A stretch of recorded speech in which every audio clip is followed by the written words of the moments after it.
Look at me. Just look at me, Mary. I am staring out over Central Park from the Panopticon right now, and the world, it is quite literally vibrating with the sheer, unadulterated absurdity of it all. Ugh, put the scotch down, Julian. It's 9 in the morning and I can hear your blood pressure through the microphone. Honestly, the only thing vibrating in Queens is the number 7 train and my radiator, which sounds like a bag of wrenches in a dryer. Oh, spare me the salt of the earth routine. We are witnessing the birth of a new era. I'm telling you. Yesterday at Davos, the man, the myth, the orange-tinted titan himself steps onto the stage and decides he's not just the president of the United States, he's the CEO of planet Earth. He's at the World Economic Forum and he announces a framework for a deal on Greenland. Framework. I gotta tell you, that's developer speak for I haven't actually talked to the owners yet, but I've already printed the brochures. It is absurd. He meets with Mark Rutte, the NATO Secretary General, and then walks out like he's just closed on a midtown high-rise. He says he's rescinding the 10% tariffs on the European 8, the UK, France, Germany, the whole gang, as a gesture of goodwill, because they're apparently on the verge of selling us an entire tectonic plate. Look, here's the deal. Rutte comes out 5 minutes later and basically says, yeah, we talked about security, we talked about the Arctic, but the word Greenland never crossed my lips. It's a total hallucination. It's like me walking into the bodega and telling the guy I've got a framework to buy the deli because I didn't yell at him about the price of milk today. Exactly. But the market, Mary, it's addicted to the chaos. The Dow jumps because they think the trade war is off. But meanwhile, he's basically holding a 25% tariff over their heads like a guillotine if they don't hand over the keys to nuke by June. He called it, wait for it, the Donroe Doctrine. The Donroe Doctrine. Like Monroe, but with more spray tan. You hate to see it. It's transactional diplomacy at its most gutter level. He's telling Denmark, nice island you got there. Shame if something happened to your export economy. And he says, I don't have to use force. All the United States is asking for is a place called Greenland. Like he's asking to borrow a cup of sugar. It's a total erosion of norms, Mary. He's treating the transatlantic alliance like a clearance sale at a bankrupt department store. It's not a clearance sale, Julian. It's a shakedown. And while he's playing real estate tycoon in Switzerland, back home, the boots are on the ground. I'm talking about Minneapolis. Oh, God, the 8th Circuit. Yeah, the 8th Circuit. Yesterday, January 21st, they lifted the restraining order. Now, for the folks listening who haven't been following my reporting on the war on reality, ICE has been running Operation Metro Surge in the Twin Cities, over 2,000 agents. And after they killed Renee Good, a 37-year-old U.S. citizen, mind you, the people took to the streets.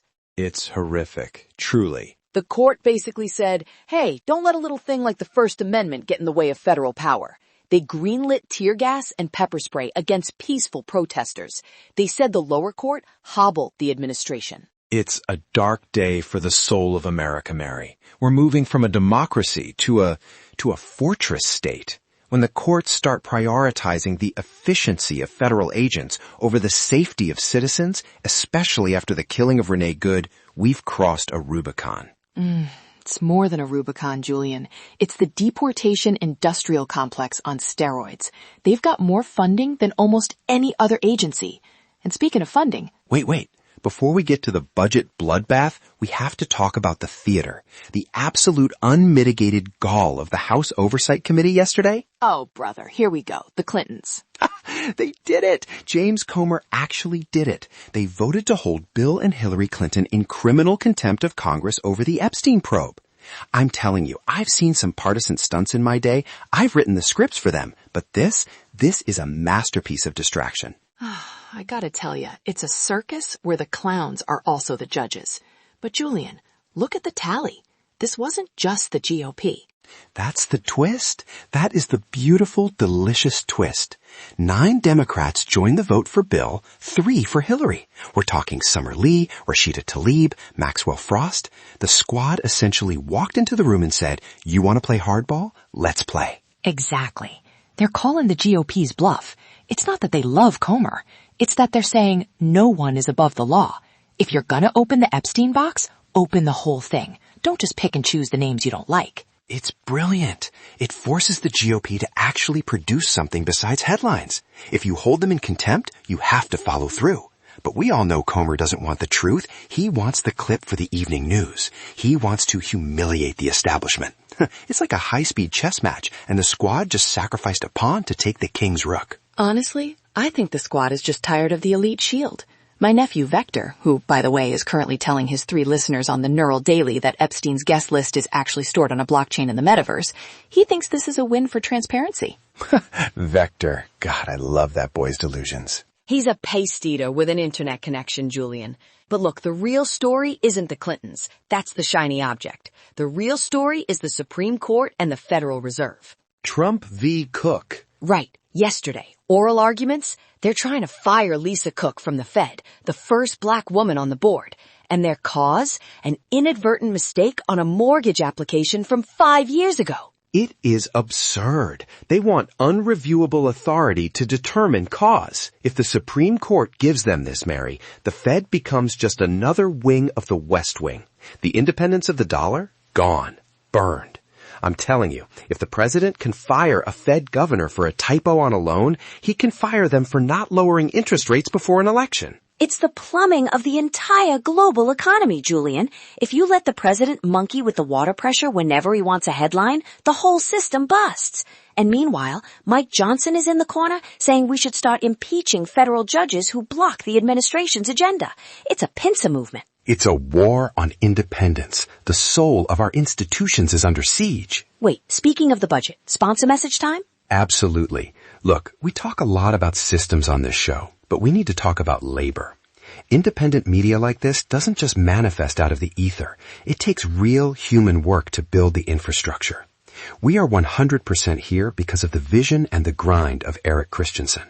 He's not a media conglomerate. He is a builder who poured his own resources and time into creating this platform so we could have these conversations. If you value independent voices over corporate algorithms, please consider supporting Eric's work. It's an act of solidarity that keeps the lights on and the servers running. Good man, Eric. Unlike my nephew, who thinks solidarity is a new type of crypto token. Poor Vector. Okay, back to the grind. We're coming up on a January 30th deadline for the 1.2 trillion minibus. And Mary, the progressives are finally showing some teeth. Ilhan Omar, she's the deputy chair of the CPC now. She said she won't give ICE a single cent. Not one. Not after what happened in Minneapolis. And Rosa DeLauro is pulling her hair out trying to find a middle ground. They're offering $20 million for body cameras, which, okay, fine, but they're keeping $10 billion for ICE operations. That's a lot of pepper spray, Mary. It's a progressive line in the sand. And if they don't fold, the Democrats have to go begging to the Republicans to pass a budget. Can you imagine? The GOP writing the spending bill for a Democratic administration? It's a nightmare scenario for the party. But it's the price of a rogue agency. You can't have your cake and eat it too. You can't claim to be the party of human rights while you're funding the very boots that are stepping on people's necks in the Twin Cities. It is absurd to think that the base will just swallow this. Well, human rights aren't exactly the flavor of the week in Washington anyway. Look at Venezuela. Oh, Mary, the capture of the century. I gotta tell you, Julian, I've covered Caracas. I was there in the 80s. Taking Maduro and Cilia Flores in a pre-dawn raid, that's Hollywood stuff. But now what? Trump says we're going to run the country to secure the oil. Assertive transactionalism. That's the buzzword. We capture the bad guy, we take the oil, and we call it liberation. But the regime is still there. Delcy Rodriguez is acting president, but Diosdado Cabello is out there in tactical gear vowing a revolution. We didn't liberate Venezuela. We just poked a hornet's nest and then asked if we could buy the honey at a discount. It's all about the revenue, Mary. Everything is a land deal. Everything is an oil lease. It's a total abandonment of the post-World War II order.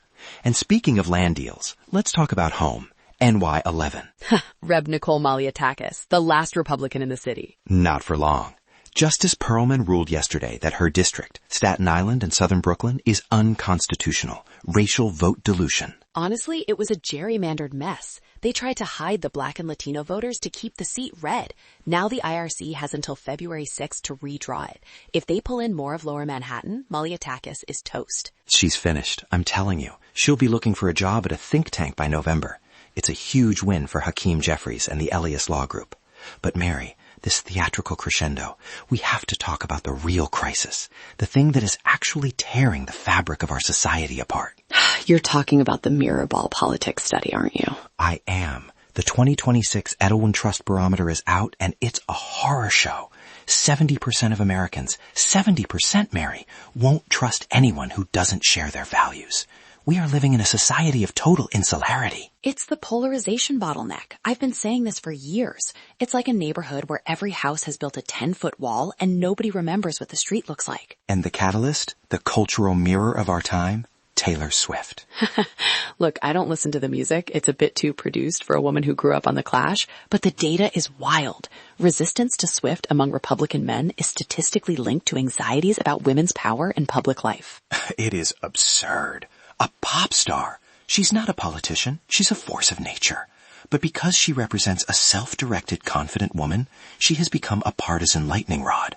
We can't even agree on a catchy bridge and a chorus anymore. It's not about the music, Julian. It's about the fact that there is no neutral ground left.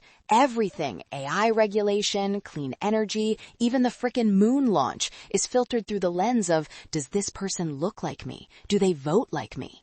And look at the AI conflict. The AI revolution is hitting a wall because of environmental protections. You've got the tech bros wanting to build massive data centers that eat electricity like a starving lion. And the environmentalists saying, wait, what about the grid? And because of the insularity crisis, there's no middle ground. You're either team innovation or team planet. It's the same digital snake oil my nephew peddles. Vector thinks we can solve climate change with an AI-driven carbon credit algorithm that runs on a server farm that uses more power than a small city. It's circular logic, Julian. It's plumbing that pipes the sewage back into the sink. Oh, I'm telling you, it's a nightmare. But this study, this Mirrorball thing, it confirms our worst fears. We aren't a country anymore. We're two different species living in the same geography. And the politicians love it. They feed the beast.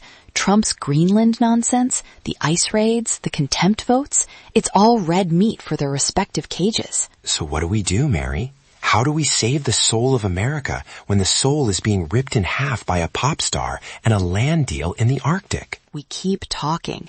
We keep pointing out the plumbing.